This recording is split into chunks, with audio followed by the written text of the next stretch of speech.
Media sosial telah ada selama sekitar 15 tahun dan berkembang secara dramatis sepanjang waktu. Penggunanya yang sangat tinggi bisa menjadi indikasi bahwa seseorang telah kecanduan media sosial. Kemudian berkembang istilah baru mengenai akibat penggunaan media sosial yang berlebihan, yaitu disebut Social Media Anxiety Disorder atau disingkat SMAD. Apa itu SMAD? Bagaimana cirinya?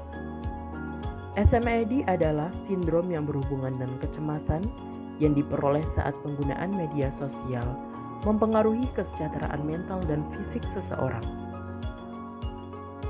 Gejala yang ditampilkan biasanya mirip dengan kecemasan pada umumnya, seperti jantung berdebar, berkeringat, muncul rasa takut, cemas, tegang, dan tidak nyaman, tapi dalam hal ini dikaitkan dengan penggunaan media sosial.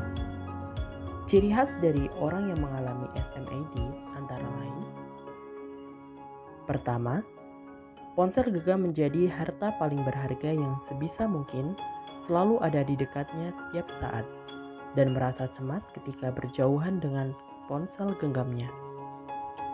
Kedua, ketika mengepost foto atau tulisan di media sosial, ia secara rutin dan terus-menerus memeriksa jumlah suka dan komentar dalam post tersebut.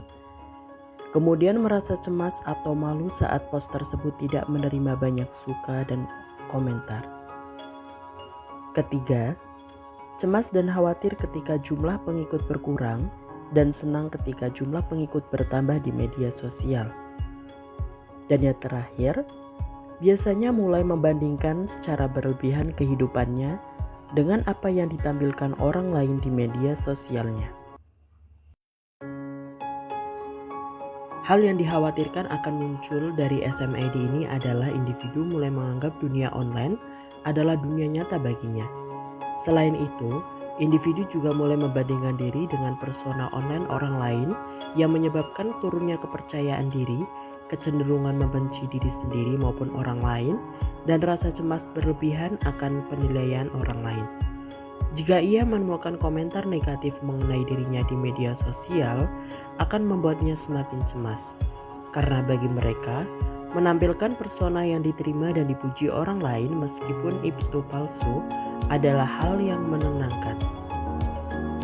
Gejala SMAD bervariasi, namun semuanya melibatkan obsesi sosial untuk mempertahankan reputasi atau persona online-nya masing-masing, yang biasanya tidak sesuai dengan persona aslinya. Pada tingkat tertentu, perilaku ini akan diterima dan sehat, namun ketika mulai mengganggu fungsi sehari-hari, terutama dalam aktivitas sosial tatap muka, maka dibutuhkan intervensi. Banyak orang menggunakan cara sosial media break atau lepas sejenak dari media sosial sebagai usaha untuk menghilangkan obsesi dan kecemasan dalam menggunakan media sosial.